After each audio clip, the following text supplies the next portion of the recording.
Hey, here's a video of a filler installation. So let's say you have a wall here and this cabinet butts up against a wall. So you are about half an inch away from the wall, and what you would do is you basically order a filler.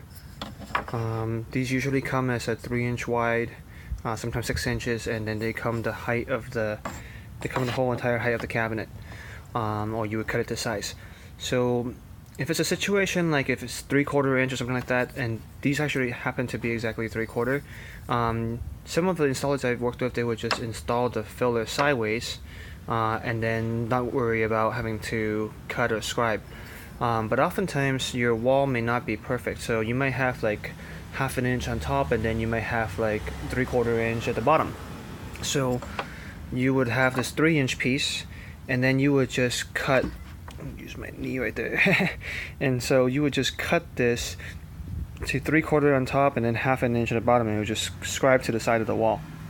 Some installers like to try to speed things up a little bit, and so they might try to just cut the filler short, and then they apply a scribe molding. Now this is a very large scribe molding, but same idea. You would have a smaller piece of scribe molding that just tack in front here, if I can hold it.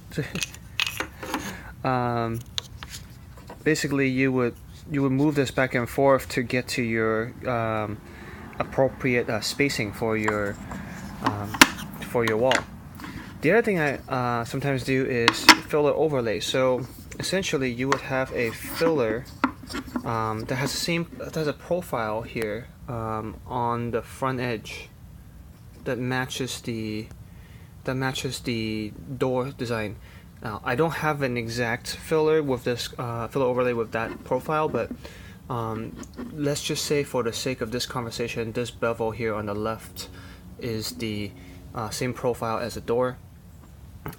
And so what we would sometimes do is you would have the cabinet filler flush to the box there, and then you would have an overlay filler that installs to the front of the filler here in the back, and that would match the profile of the door, so they would be flush this way.